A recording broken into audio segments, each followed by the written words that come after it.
So the next session, it is the final session of the Columbalipia, that is sense organs, which is present in the Columbalipia. നമ്മൾ പ്രാവിൽ സാധാരണയായിട്ട് കാണാറുള്ള sense organs ഏതൊക്കെയാണ് എന്നുള്ളതാണ് നമ്മൾ ഈ ഒരു സെഷനിൽ പഠിക്കാൻ വേണ്ടിയിട്ട് പോകുന്നത്. അപ്പം നമ്മൾ ജനറൽ ഓവർവ്യൂ ആയിട്ട് എല്ലാ സെൻസ് ഓർഗാനെ കുറിച്ചും അല്ലെങ്കിൽ സെൻസറി സെൽസിനെ കുറിച്ചും നമ്മൾ മെൻഷൻ ചെയ്യും. അതിനുശേഷം രണ്ട് പ്രോമിനൻ്റ് സെൻസ് ഓർഗാൻ ആയിട്ടുള്ള സ്റ്റാറ്റോ അക്കോസ്റ്റിക് ഓർഗാൻ എന്ന് വെച്ചാൽ ഇയർ ബാലൻസിങ്ങും അതുപോലെ തന്നെ കേൾവിക്കും വേണ്ടിയിട്ട് ഉപയോഗിക്കുന്ന സ്റ്റാറ്റോ അക്കോസ്റ്റിക് ഓർഗാൻ ആയിട്ടുള്ള ഇയറും അതുപോലെ തന്നെ വിഷ്വൽ പെർസെപ്ഷന് വേണ്ടിയിട്ട് ഉപയോഗിക്കുന്ന ഐയും, ഈ രണ്ട് സെൻസ് ഓർഗാൻസ് നമ്മൾ ഡീറ്റെയിൽഡ് ആയിട്ട് നോക്കും. അങ്ങനെ 3 സെഷൻ ആയിരിക്കും ഈ പാർട്ടിൽ ഉണ്ടാവുക, സെൻസ് ഓർഗാൻ എന്ന് പറയുന്ന പാർട്ടിൽ. ക്ലിയർ ആയി നോക്കും. ഇപ്പോൾ നമുക്ക് ഫസ്റ്റ് തന്നെ ഒരു ജനറൽ ഓവർവ്യൂ എന്താണെന്നുള്ളത് നോക്കാം. എന്ന് വെച്ച് കഴിഞ്ഞാൽ ഏതൊക്കെയാണ് മെയിൻ ആയിട്ടുള്ള സെൻസ് ഓർഗാൻസ് എന്നുള്ളത്.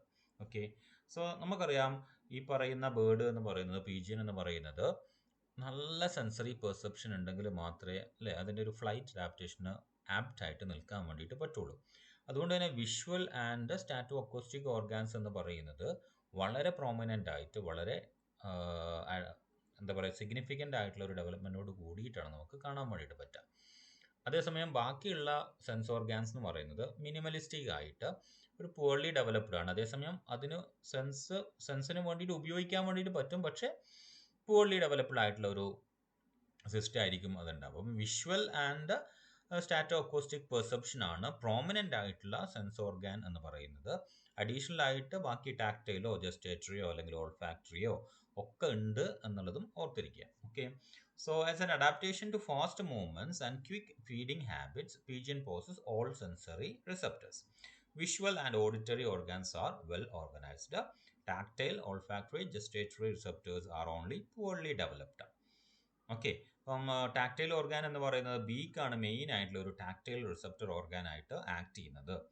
സ്റ്റിൽ അതിൽ സെൻസറി സെൽസ് ഒരുപാടുണ്ട്. അപ്പോൾ അതിനെക്കുറിച്ചാണ് നമ്മൾ പറയുന്നത്. റാംപോതീക്ക എന്ന് പറയുന്നത് അപ്പർ ബീക്കിലും ലോവർ ബീക്കിലും അല്ലെങ്കിൽ അപ്പർ ആൻഡ് ലോവർ മാൻഡിബിൾസിൽ കാണുന്ന ഒരു മെംബ്രേനിയസ് ആയിട്ടുള്ള സ്ട്രക്ചറാണ്. Okay, it's a thin keratinized layer of epidermis covering the upper and lower mandibles. അപ്പം ഇതിൽ എന്തുണ്ട്, ഒരു സ്പെഷ്യലൈസ്ഡ് സെൻസറി ഓർഗാൻ എന്ന് തന്നെ പറയാം നമുക്ക്. There is a Grandry's corpuscle. Okay, ഇത് ഓർമ്മയിൽ ഉണ്ടാവണേ, ഗ്രാൻഡ്രീസ് കോർപ്പസൽ. അതാണ് ഞാനിവിടെ വരച്ചേക്കുന്നത്. ക്യാപ്സ്യൂൾ ഉണ്ട്, എപ്പിത്തീരിയൽ സെൽസ് ഉണ്ട്, നെർവ് പ്ലേറ്റ് ഉണ്ട്, and that is known as the Grandry's corpuscle. And that is actually used for the touch. എന്ന് വെച്ച് കഴിഞ്ഞാൽ ടാക്ടൈൽ ഓർഗാനായിട്ട് ആക്ട് ചെയ്യുന്നതാണ്. എവിടെയത് കാണുന്നത്? റാംപോതീക്കയിലാണ്. റാംപോതീക്ക എന്ന് പറയുന്നത് keratinized epithelium or epidermis which is found in the upper and lower mandible. Okay, Grandry's corpuscle മറന്നു പോകരുത്. ഒരു 3 പേര് നമ്മൾ പഠിക്കും, ആ 3 പേരും ഓർമ്മയിലുണ്ടാവണം. Now Herb's corpuscle. Okay, so it is actually present in the dermis of the skin. അതിൻ്റെ appearance ഇങ്ങനെയായിരിക്കും, dermis of the skin, and this will be acting as the thermo and vibratory receptors.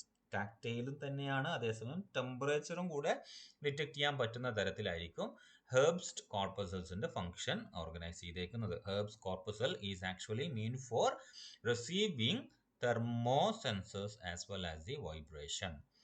Okay, Herb's corpuscle, Granry's corpuscle, then Herb's corpuscle.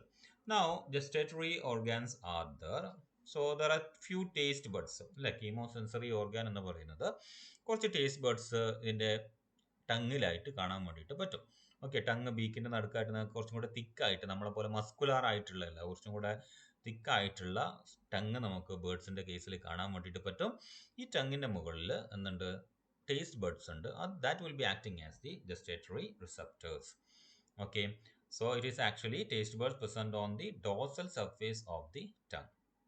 Okay, since the food is swallowed, ഇതിന് പ്രത്യേകിച്ച് കാര്യമായിട്ടുള്ള ഒരു function അല്ലെങ്കിൽ ഒരു significance ഉണ്ട് നമുക്ക് പറയാൻ വേണ്ടിയിട്ട് പറ്റില്ല. കാരണം ബേർഡ്സുകൾ നിങ്ങൾ കഴിക്കുന്ന കണ്ടിട്ടുണ്ടാകും അല്ലേ, കൊത്തുന്നു അകത്തേക്കാക്കുന്നു അല്ലേ, ക്രോപ്പിൽ വെച്ചിട്ട് ഗ്രൈൻഡ് ചെയ്യപ്പെടുകയാണ് ചെയ്യുന്നത്. അപ്പം അതുകൊണ്ട് തന്നെ ടേസ്റ്റിനെ പെർസീവ് ചെയ്യുക എന്ന് പറയുന്നത് ഒരു സിഗ്നിഫിക്കൻ്റ് ആയിട്ടുള്ള ഒരു റോള് കൃത്യമായിട്ട് പറയുകയാണെങ്കിൽ ഇതിൻ്റെ ഡൈജസ്റ്റീവ് സിസ്റ്റമായിട്ടോ ഇതിൻ്റെ ഫുഡ് ഹാബിറ്റുമായിട്ടോ ബന്ധമില്ല എന്ന് തന്നെ നമുക്ക് പറയാം. ഓക്കെ, എന്നാലും still there are taste buds that is present on the dorsal surface of the tongue. Clear ആണല്ലോ?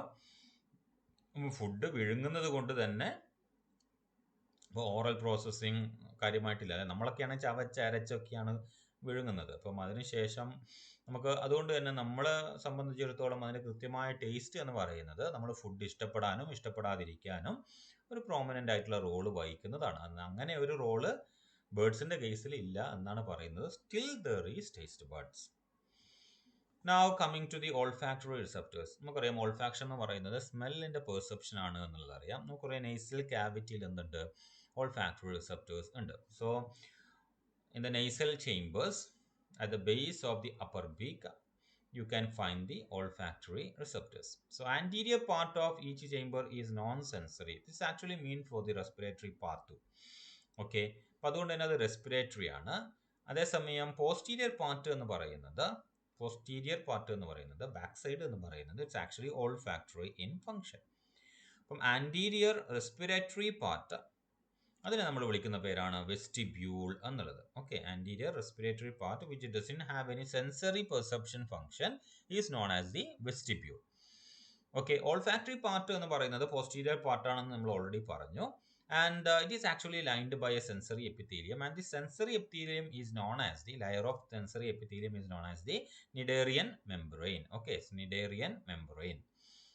Clear ആണല്ലോ? Cnidarian membrane എന്ന് പറയുന്നതാണ് ഇതിന്റെ ഓൾഫാക്ഷനുമായിട്ട് ബന്ധപ്പെട്ടിട്ട് posterior part of the nasal ചേംബറിൽ കാണുന്ന സെൻസറി എപ്പിത്തീലിയൽ ലൈനിങ് എന്ന് പറയുന്നത്.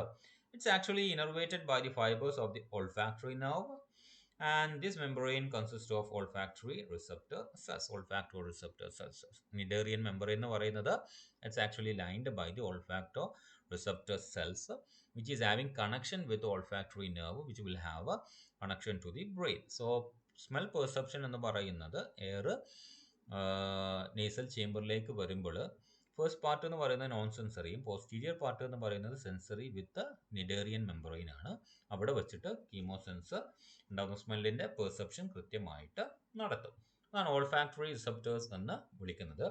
സോ ഇത്രയേ ഉള്ളൂ നമ്മൾ ഇൻട്രൊഡക്ഷൻ ആയിട്ട് പറയാനുള്ളത്. നമ്മൾ ഇനി ഡീറ്റെയിൽഡ് ആയിട്ട് നമ്മൾ പറഞ്ഞു വിഷ്വൽ പെർസെപ്ഷനും അതുപോലെ തന്നെ സ്റ്റാറ്റോ അക്വസ്റ്റിക് പെർസെപ്ഷനും ആണ് വളരെ പ്രോമിനൻ്റ് ആയിട്ട് ബേർഡ്സിൻ്റെ കേസിൽ ഉള്ള സെൻസ് ഓർഗാൻസ് എന്ന് പറയുന്നത്. അടുത്ത 2 വീഡിയോസിൽ നമ്മളത് രണ്ടും ഇൻഡിവിജ്വലി ഡിസ്കസ് ചെയ്യുന്നതായിരിക്കും. സോ ഇതാണ് ഒരു general overview on sense organs of the bird pigeon.